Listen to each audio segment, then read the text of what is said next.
अन्नदाता, पग पग पर है संग तुम्हारे अन्नदाता। लहू किसानों का बन के पसीना सींचता है धरती का सीना। मेहनत का तेरी हक दिलवाने, नई तकनीक नई खोज बताने। पशुधन को गुणवान बनाना, पौध सुरक्षा को सिखलाना, खेती के सब गुर समझाने, भारत का सरताज बनाने। आठों पहर है संग तुम्हारे अन्नदाता, अन्नदाता। नमस्कार, मैं कात्यायनी चतुर्वेदी आप सभी दर्शकों का अन्नदाता कार्यक्रम में बहुत स्वागत करती हूं। हर रोज की तरह कार्यक्रम में हम लेकर आते हैं खेती बाड़ी से जुड़ी हुई बहुत सारी लाभकारी जानकारियां। तो चलिए सबसे पहले देखते हैं क्या है विशेष आपके लिए आज के कार्यक्रम में। श्री विधि पद्धति से धान की रोपाई पर तकनीकी जानकारी।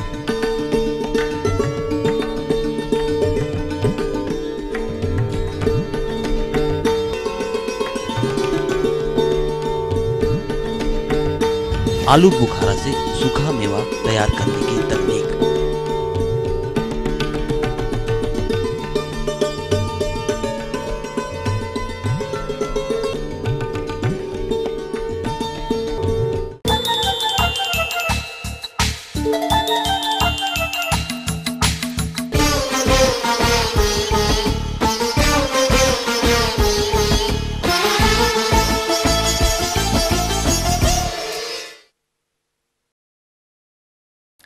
जिन किसान भाइयों ने धान की श्रीविधि तकनीकी के लाभ को जानते हुए इसकी नर्सरी तैयार की होगी, उन्हें रोपाई हेतु तो कुछ तकनीकी जानकारियों को अमल में लाना बेहद आवश्यक है।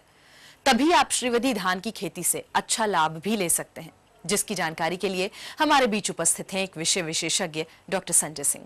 तो एक चीज हम यहाँ बताना चाहेंगे आपको कि यदि आपने एसआरआई पद्धति की खेती करने के लिए यदि आपने नर्सरी तैयार कर लिया है, तो फिर अब उसको मेन खेत जो आपका मुख्य खेत है उस खेत की तैयारी आप कैसे करें, पौधरोपण आप कैसे करें और क्या क्या सावधानियां हैं, इस पे हम आपको यहाँ विस्तृत में चर्चा करेंगे। इसके लिए हम आपको बता दें कि एसआरआई में कभी भी पानी का जल जमाव वाले खेत में आपको नहीं करना। वैसे खेत का आप सिलेक्शन करें, चुनाव करें जहां पर कि क्या हो कि पानी रुकता न हो। हम अगर मचाएं, ट्रैक्टर अगर डालें तो उससे कीचड़ भर बढ़िया से मच जाए और मचा करके उस खेत को हम समतल बना लें। तो उससे पहले एक चीज होती है, कम से कम 10 टन गोबर की खाद प्रति हेक्टेयर जो मैंने आपको बताया, ये पूरी खाद आपकी अच्छी तरह से पूरी तरह से खेत में फैला करके और उसके बाद ही मचुआ आप करेंगे। पडिंग करने के बाद जब अंतिम पाटा आप लगाते हैं उससे पहले तो 1 हेक्टेयर में डीएपी करीब 120 किलो और एमओपी का जो पोटास का जो डोज होता है वो होता है 10 किलो पर एकड़ के हिसाब से। तो कम से कम मान के चलिए 1 हेक्टेयर में वो 50 किलो वो भी लग जाएगा आपका, और 25 किलो जिंक सल्फेट ये आपका लगता है। अब दूसरा काम ये हो जाता है कि हम बच जाता है नाइट्रोजन। अब हम नाइट्रोजन को कैसे प्रयोग कराएं? तो नाइट्रोजन को आपको हम बता दें कि नाइट्रोजन जिस पानी में आपने ट्रांसप्लांटिंग किया है तो सूखता है करीब 7 से लेकर 8 दिन बाद। तो 8 से लेकर 9वें दिन आप मान के चलिए कि हम बोलते हैं अगर 1 हेक्टेयर आपका एरिया है तो 1 हेक्टेयर में करीब 50 से लेकर 60 किलो करीब अब पहला जो जोट पड़ना चाहिए इतना पड़ता है वो यूरिया का। 50 से लेकर 60 किलो यूरिया 1 हेक्टेयर में आप बुरखवा दें। दूसरा जो होता है हमारा, इसकी थोड़ी सी जब पौधा हमारा करीब 30 से लेकर 32 दिन का हो जाए उस अवस्था में करते हैं। तीसरा हो जाता है 45 से लेकर 50 दिन पर, और चौथा जो अंतिम डोज हम आपको करते हैं वो होता है आपका गभोट की अवस्था में। तो गभोट की अवस्था में भी कम से कम आप मान के चलें कि करीब 20 किलो पर एकड़ या 20 से लेकर 25 किलो पर एकड़ का आपको गभोट की अवस्था में भी देना है। मचा देने के बाद खेत को देख लीजिए आप कि पूरा का पूरा आपका खेत एकदम तरह से समतल हो, मतलब उसमें पानी कहीं भी किनारे भी पानी न लगा हो, सिर्फ और सिर्फ कीचड़ मचा हुआ, ऐसी अवस्था में का खेत आपका होना चाहिए। पौधों को डिस्टेंस जो मेंटेन करने के लिए हमारे पास 2 तरीके होते हैं। एक तो तरीका होता है रस्सी का, जिससे हम एक खूंटी इस टाइम एक इस ओर और एक खूंटी उस ओर गाड़ के और फिर 25-25 सेंटीमीटर की दूरी पर हम नई नई खूंटियां बदलते चले जाएं और उनका निशान मेरे खेत में पड़ता चला जाए। एक तो ये है तरीका। दूसरा तरीका ये होता है मार्कर सिस्टम। अब लोहे के बने बनाए सिस्टम होते हैं जालीनुमा, जो कि 25-25 सेंटीमीटर की दूरी पे वो खुद ही फिट होते हैं और हम उनको एक खेत में खींचते चले जाते हैं। आड़ा और सीधा ये दोनों तरह में बने रहते हैं उसमें, और वे एक एक क्या करते हैं कि पूरी 25-25 सेंटीमीटर की दूरी लंबाई में और 25-25 सेंटीमीटर की दूरी चौड़ाई में ये काटते चले जाते हैं और निशान बनता चला जाता है। ये तो ये सबसे सरल तरीका होता है। यदि हम मार्कर सिस्टम का प्रयोग करें तो इसमें बहुत सारे मैंडेज या आदमियों की बचत हो जाती है। तो ये आप अपने से भी बनवा सकते हैं, अदरवाइज बहुत सारे ऐसे एजेंसीज हैं जो इसकी सप्लाई भी करते हैं, आप वहां से ले सकते हैं। तो पौध का रोपण करने के लिए आप जो आपने अभी छाया में भंडारण किया हुआ है नर्सरी को, उस नर्सरी को आप मिट्टी सहित उठा लें। उठा लेने के बाद जो भी रोपण करने जा रहा हो उससे आप हमेशा ध्यान से एक चीज बता दें कि जब भी वो मिट्टी में से पौधे को निकाले तब उसकी जड़ें तथा जो उसमें बीज लगा हुआ है, जो धान लगा हुआ है जिसपे पौधा उगा है, जिससे वो कभी टूटे न। तो ध्यान से यदि आप लगा करके उठा मतलब अगर निकालें, उससे निकाल लेंगे तो देखेंगे कि धान अगर नहीं टूट रहा है तो ये सबसे बेस्ट तरीका आपका है। और उसको धीरे से उतनी ही गहराई में गाड़ें, लगाएं जमीन में, जिससे कि सिर्फ और सिर्फ उसकी जड़ें भर भीतर घुस जाएं और धान ऊपर खड़ा रहे। मतलब जिस तरह से नर्सरी में जैसा था वैसी स्थिति में ही आप यहाँ भी मार्किंग का सिस्टम जो 25 बाई 25 है उसमें आप लगाते चले जाएं। इस तरह से यदि आप लगाते चले जाएंगे तो हम आपको बता दें कि करीब तीसरे दिन ही वो पौधा उठ के चलना शुरू कर देता है।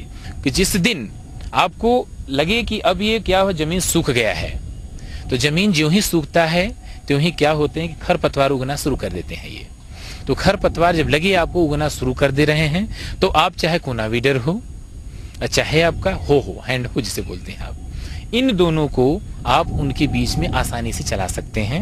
और आसानी से चला इसलिए सकते हैं कि उन्हें 25 से 25 सेंटीमीटर की दूरी मेंटेन है। तो इसको आप खेत में चलाते रहें। पहला तो कम से कम 10 से लेकर 12 दिन बाद, जब पहले खेत आपका सूख जाता है, नए घास जब निकलते हैं तब। दूसरा जो हम चलाते हैं वो चलाते हैं 30 से लेकर 35 दिन बाद, जब थोड़ा और बड़े से अगर कचरे के निकलते हैं तो वो निकल जाते हैं, पानी खेत में रहता है। तो एक लाभ पौधे को ये भी मिलता है कि जितने भी हम कोनावीडर या मान के अगर हैंड हो यदि चलाते हैं तो वो जो भी कचरे होते हैं उसी में सड़ते चले जाते हैं, जिनसे पौधों को हरी खाद भी मिलती है। ये ऐसे किसान जिनके पास कम खेती है या जिनके पास ज्यादा खेती है, ये दोनों लोग कर सकते हैं।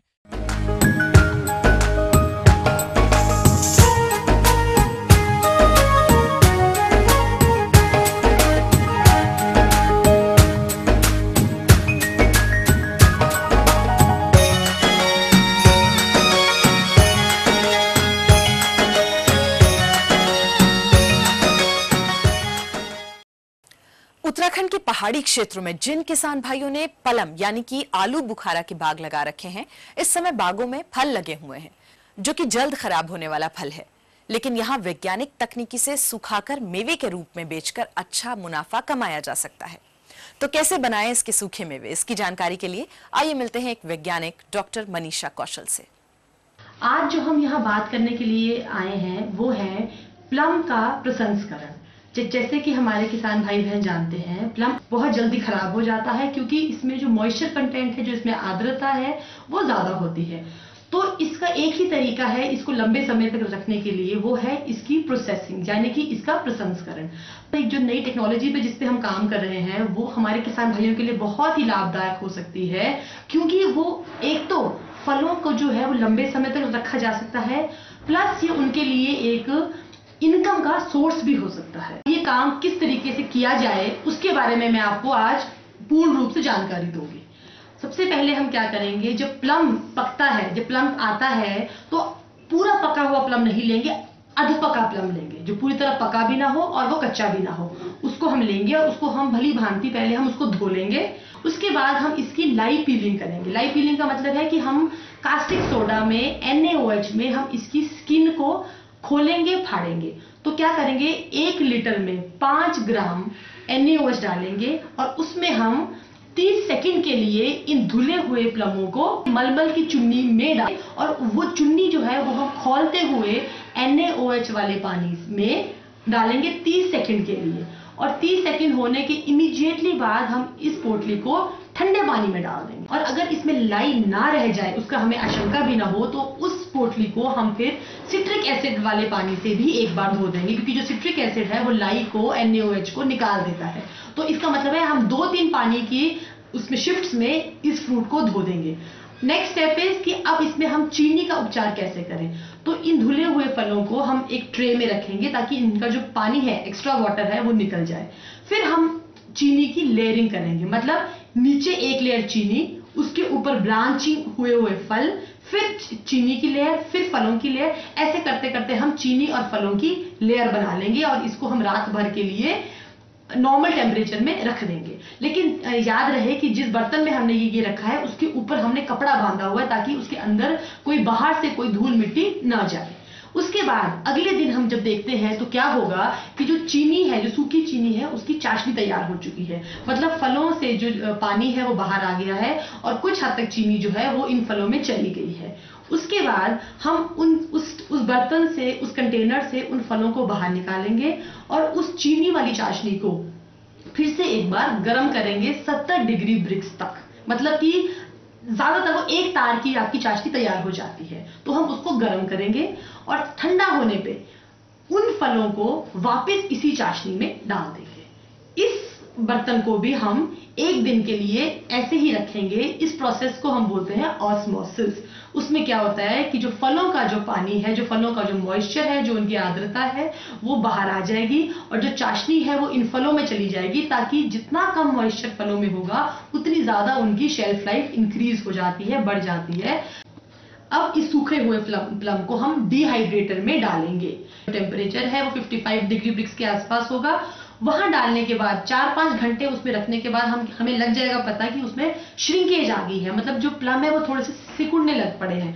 उस टाइम हम इनकी कोरिंग कर देंगे। कोरिंग का मतलब है इनका बीज निकालना। तो एक कोरर मार्केट में मिलते हैं, प्लम की कोरिंग के लिए भी उनको इस्तेमाल करेंगे। उस कोरर से हम प्लम का बीज निकाल देंगे और उस बीज को निकालने के उपरांत जो बिना बीज वाले प्लम है, हम उनको फिर से जो हमारी बची हुई चाशनी है उसमें हम 4-5 घंटे के लिए डिप दे देंगे ताकि अंदर से जो गुठली निकली है उस वाले हिस्से में भी हमारी थोड़ी सी चीनी चली जाए और जो हमारी खटास है वो प्लम की वो कम हो जाए। तो उसमें डालने के बाद हम इसको 4-5 घंटे उस चाशनी में डालने के बाद हम इनको बाहर निकालेंगे और फिर हम इनको ड्रेन करेंगे। जैसे हमने ट्रेस पे पहले रखा है वैसे ही हम इनको चाशनी से बाहर निकाल के ट्रे में रखेंगे ताकि नीचे से इसकी एक्स्ट्रा जो चाशनी है वो निकल जाए। उन ट्रेस को फिर हम डिहाइड्रेटर में रखेंगे और ये हमने तब तक ड्राई करने हैं जब तक इनकी आर्द्रता, इनका मॉइस्चर 12 से 14% ना रह जाए। अब ऐसा करने से जो किसान भाई हैं वो ना केवल अपने फलों की अवधि को लंबा कर सकते हैं पर इन फलों को बेचकर अपने लिए आमदनी का एक नया स्रोत भी बना सकते हैं। तो किसान भाइयों, आपने देखा कि हम कैसे प्लम के फल से सूखे मेवे तैयार कर सकते हैं। वहीं इस प्रोजेक्ट की इंचार्ज डॉक्टर देवीना वैद का संदेश आप सभी किसान भाइयों के लिए। जो प्लम फल है, जैसे कि किसानों को विदित ही है कि ये बहुत ही जल्दी खराब हो जाता है और मुझे लगता है कि यदि रास्ते जैसे हमारे खराब हो जाएं तो कई बार ये ट्रक में ही सड़ जाता है। तो उससे निजात पाने के लिए खाद्य प्रौद्योगिकी विभाग ने, ये डॉक्टर वाई.एस. परमार यूनिवर्सिटी के खाद्य प्रौद्योगिकी विभाग में हमने इसके पारसीकरण द्वारा सुखा करके सूखे मेवे के रूप में इसका इस्तेमाल करने की विधि को निजात किया है। मैं अपने किसान और बागवान भाई बहनों को ये बताना चाहती हूँ कि ये जो हमारी तकनीक है, यदि वो अपनाना चाहते हैं, वो भी चाहते हैं कि उनका प्लम सूखे मेवे के रूप में बाज़ार में उतरे, तो इसके बारे में अगर वो ट्रेनिंग हमारे से चाहते हैं तो वो डॉक्टर वाई.एस. परमार यूनिवर्सिटी में जो हमारा निदेशालय है, शिक्षा विस्तार निदेशालय, उनके निदेशक को पत्र व्यवहार द्वारा लिख करके इसमें ट्रेनिंग के लिए अगर वो है जागरूकता चाहते हैं, इसमें विभाग उनका पूरा सहयोग करेगा। तो ये थी कुछ उपयोगी जानकारियां। अब लेते हैं एक छोटा सा ब्रेक, जल्द होंगे हाजिर और कार्यक्रम में आगे है महत्वपूर्ण जानकारियां। बने रहिए हमारे साथ।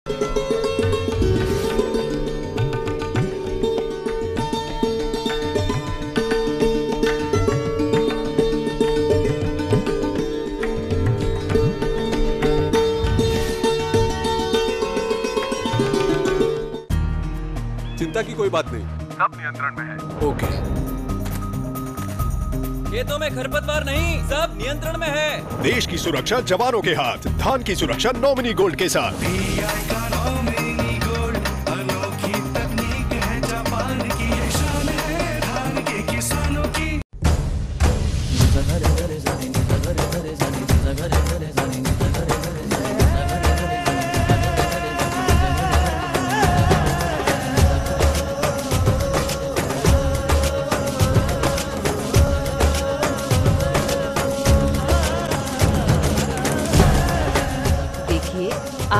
लाइव।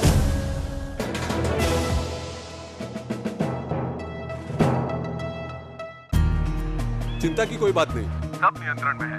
ओके। खेतों में खरपतवार नहीं, सब नियंत्रण में है। देश की सुरक्षा जवानों के हाथ, धान की सुरक्षा नॉमिनी गोल्ड के साथ। PI का नॉमिनी गोल्ड, अनोखी तकनीक है जापान की, ये शान है धान के किसानों की।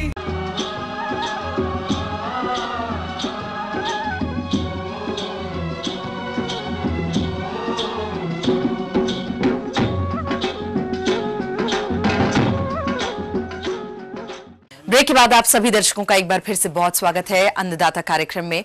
बढ़ते हैं अपनी अगली प्रस्तुति की ओर।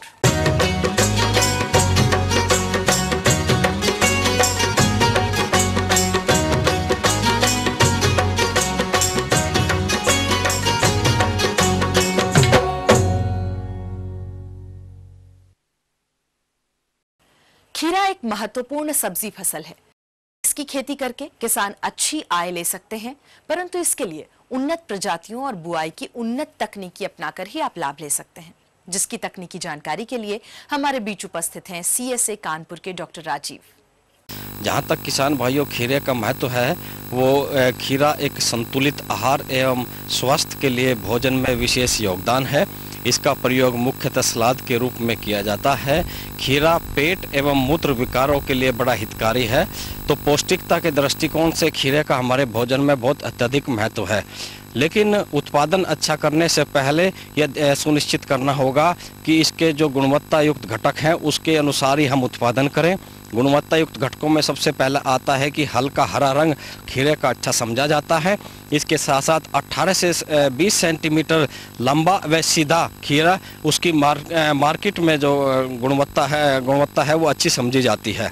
सबसे पहले बात आती है भूमि के चयन की। जीवांश युक्त बलुई दोमट भूमि सबसे उत्तम मानी जाती है, लेकिन खीरा के लिए ये जहाँ तक पानी आवश्यक है उसके साथ साथ जल निकास भी उतना ही आवश्यक है। तो ऐसी भूमि का चयन करें जहाँ पर जल निकास की पर्याप्त व्यवस्था हो। खेत की तैयारी के लिए 4 से 5 गहरी जुताई करने के बाद आवश्यकता अनुसार पाटा लगाया जाता है, तथा जिस समय खेत की अंतिम तैयारी कर रहे हों उसी समय 20 से 25 टन गोबर की सड़ी हुई खाद अंतिम जुताई के समय खेत में मिलाना चाहिए। खीरा के उत्पादन के लिए पोषक तत्वों का प्रयोग करना बहुत ही आवश्यक है। इसके लिए 80 से 100 किलोग्राम नाइट्रोजन, 60 से 80 किलोग्राम फास्फोरस और 60 से 80 किलोग्राम पोटाश प्रति हेक्टेयर प्रयोग की जाती है। नाइट्रोजन की आधी मात्रा तथा फास्फोरस एवं पोटाश की पूरी मात्रा बुआई के समय नालियों में दी जाती है। खेत की तैयारी के उपरांत बात आती है बीज का चयन। 2 तरह की प्रजातियां हैं, संकर प्रजातियां और मुक्त पराजित प्रजातियां। जो संकर प्रजातियां हैं उसमें पूसा संयोग, रानी दोनों बहुत अच्छा उत्पादन देने वाली प्रजातियां हैं। जहां तक मुक्त की बात है उसमें हरा, पूसा शीतल बहुत अच्छा उत्पादन किसान भाइयों को देती है और किसान भाई इसकी खेती भी कर रहे हैं। बीज एक बहुत महत्वपूर्ण घटक है और इसके उत्पादन में बहुत अत्यधिक योगदान रहता है। तो सबसे पहले प्रमाणित स्रोत से ही बीज का हमको चयन करना चाहिए, प्रमाणित स्रोत से ही बीज को हमको क्रय करना चाहिए। अंकुरण क्षमता उसके मानकों के अनुरूप हो और इसके साथ साथ बीज हमारा स्वस्थ हो, उसमें कीट एवं रोग का कोई प्रकोप न हो। जहाँ तक बीज दर की बात है, जो संकर किस्में हैं, संकर किस्मों का 1 से 1.5 किलोग्राम बीज प्रति हेक्टेयर पर्याप्त होता है, लेकिन जो मुक्त परागित किस्में हैं उसका 3 से 4 किलोग्राम प्रति हेक्टेयर बीज पर्याप्त रहता है। बीज की बुआई से पूर्व बीज का शोधन करना नितांत आवश्यक है। बीज का शोधन करने के लिए कार्बेंडाजिम 3 ग्राम मात्रा को प्रति किलोग्राम बीज की दर से उपचारित करना चाहिए। लेकिन बीज के चूंकि ऊपर का जो कवर है वो थोड़ा सा हार्ड होता है, कठोर होता है, तो इसलिए बुआई से पूर्व हम एक समान अंकुरण के लिए बीज को 3 से 4 घंटे तक पानी में भिगोने के उपरांत ही हमको बुआई करना चाहिए। बीज के चयन के उपरांत बुआई के समय की बात आती है। जो वर्षा का मौसम का खीरा है वो जून जुलाई में उसकी बुआई की जाती है। जहाँ तक बुआई की विधि की बात है, खीरा के लिए 1.5 मीटर की कतार से कतार की दूरी पर 40 से 50 सेंटीमीटर चौड़ी एवं 25 से 30 सेंटीमीटर गहरी नाली बना लेते हैं और इन कतारों में, इन गहरी नालियों में 60 से 70 सेंटीमीटर की दूरी पर 2.5 से 3 सेंटीमीटर की गहराई पर बीजों की बुआई की जानी चाहिए। जो किसान भाई नदियों के किनारे खीरा की खेती कर रहे हैं वो कतार से कतार की दूरी 2 से 3 मीटर अपनी सुविधा अनुसार रख सकते हैं। खरपतवार नियंत्रण करना बहुत आवश्यक है। जहां पर बहुत अत्यधिक मात्रा में खरपतवार का प्रकोप हो रहा हो वहां पर पेंडामेथिलिन की 3.3 लीटर मात्रा को बुआई के 24 घंटे के अंदर एक मिट्टी के ऊपर छिड़काव अच्छी तरह कर देना चाहिए। इस प्रकार के छिड़काव करने में 800 से 1000 लीटर पानी का प्रयोग करें ताकि एक मिट्टी पर एक अच्छी तरह गीली हो जाए, एक अच्छी तरह परत बन जाए। और बहुत अच्छी तरह खरपतवार नियंत्रण के लिए पेंडामेथिलिन के पश्चात आप जब फसल की 30 से 35 दिन की हो जाए उस समय एक निकाय गुड़ाई खुरपी की सहायता से करना चाहिए। इसके पश्चात फिर खरपतवार नियंत्रण करने की कोई विशेष आवश्यकता नहीं पड़ती है। खीरे के उत्पादन के लिए वृद्धि नियामक का भी प्रयोग, पादप वृद्धि नियामक का भी प्रयोग किया जाता है। इसके लिए इथरेल 100 ppm का 2 बार पर्णीय छिड़काव करते हैं। एक बार 2 पत्ती वाली अवस्था, दूसरा 4 पत्ती वाली अवस्था। इथरेल का प्रयोग करने से, इथरेल का पर्णीय छिड़काव करने से मादा पुष्पों की संख्या बढ़ जाती है जिससे उत्पादन बढ़ता है। यहाँ तक जल प्रबंधन की बात है, ये आवश्यक है कि पर्याप्त नमी खेत में हर समय बने रहे, लेकिन यह भी आवश्यक है कि खेत में किसी भी प्रकार से जल भराव न हो। यदि जल भराव होगा तो उससे पौधे की जड़ों के विकास पर प्रतिकूल प्रभाव पड़ेगा और कीट बीमारी का प्रकोप जो है फसल पर ज़्यादा होगा जिससे आपका उत्पादन गिर सकता है। तथा नाइट्रोजन की शेष आधी मात्रा को 2 बराबर भागों में बांटकर पहला आधा भाग 25 से 30 दिन के बाद और दूसरा आधा भाग 40 से 50 दिन के बाद हमको खेत में प्रयोग करना होगा खड़ी फसल में, जिसको हम यूरिया का टॉप ड्रेसिंग भी बोलते हैं। जिन क्षेत्रों में बहुत पानी का भराव होता हो तो उस वहाँ पर मचान की खेती भी वर्षा के ऋतु में करनी चाहिए। 4.5 फीट की ऊंचाई पर एक मचान बनाया जाता है। जो मचान का उत्पादन होता है वो रोग रहित, कीट रहित के साथ साथ मार्केट में उसकी गुणवत्ता अच्छी होती है, मार्केट में उसका भाव जो है अच्छा मिलता है। इस प्रकार यदि आप खीरे की खेती में समस्त बताई गई तकनीकों का समावेश करेंगे तो निश्चित रूप से बहुत अच्छा उत्पादन किसान भाई पा सकेंगे।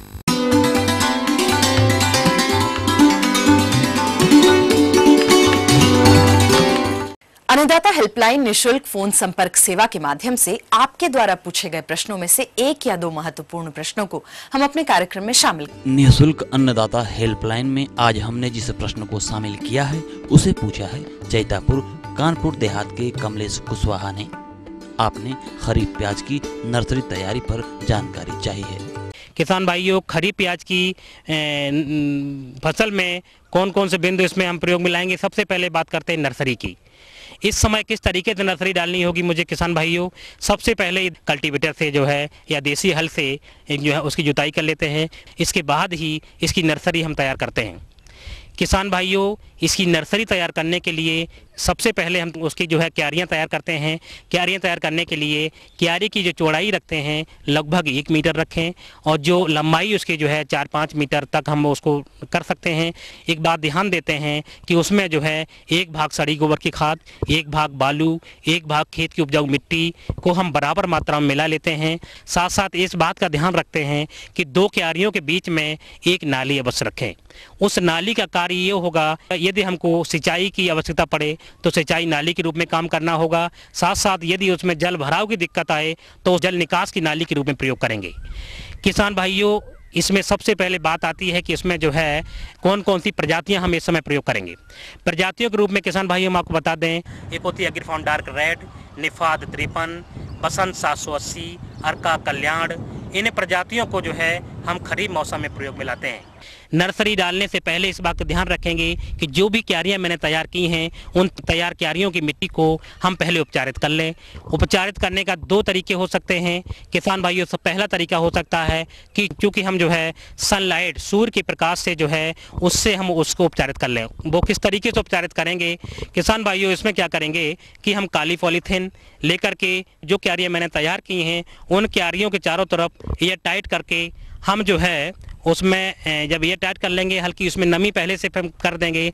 नमी करने के साथ उसमें चारों तरफ से एयर टाइट करने से क्या होगा कि उसमें जो है जो भी हानिकारक बैक्टीरिया फंगस उसमें होंगे मिट्टी में, वो सब जो है सूर्य के प्रकाश से पूरी तरह खत्म हो जाते हैं और हमारी मिट्टी उपचारित हो जाती है। दूसरा तरीका ये होता है कि हम ट्राइकोडर्मा के द्वारा भी उस क्यारी की मिट्टी को उपचारित कर सकते हैं।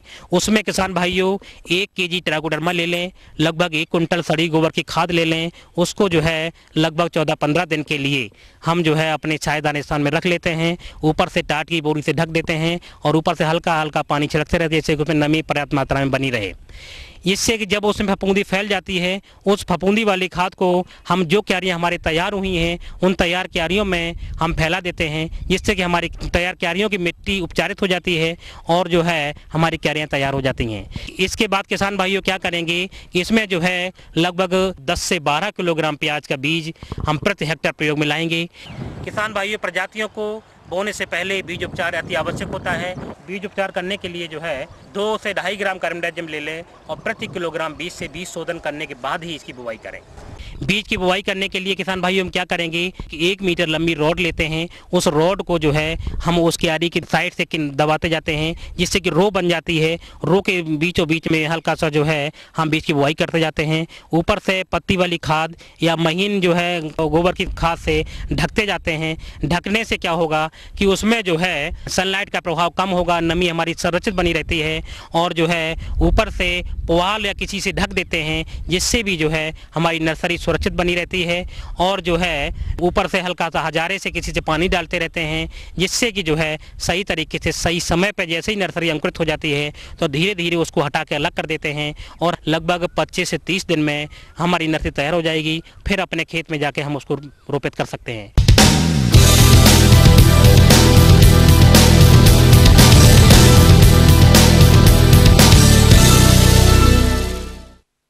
राज्य की विभिन्न मंडियों में कृषि उत्पादों के चढ़ते उतरते बाजार भाव की संक्षिप्त जानकारी इस प्रकार है।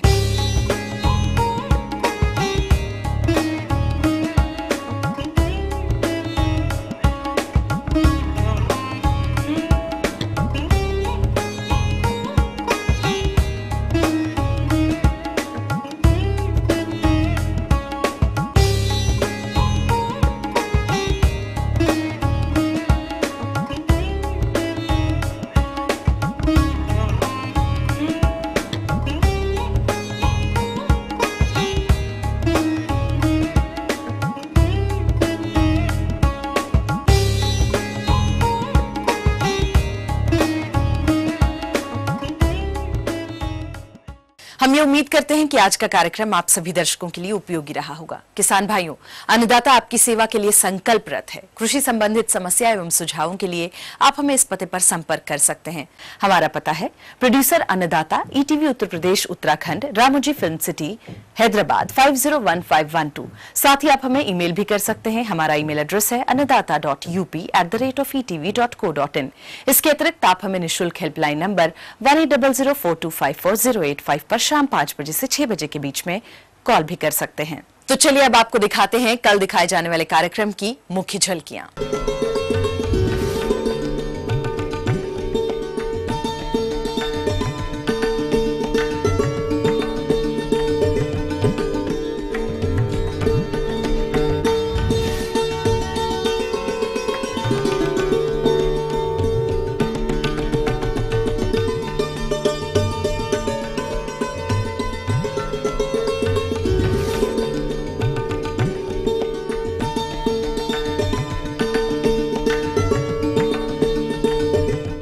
और फिलहाल अन्नदाता की पूरी टीम को दीजिए इजाजत। कल फिर इसी समय आपसे मुलाकात होगी कृषि संबंधित कुछ और रोचक जानकारियों के साथ। तब तक के लिए नमस्कार।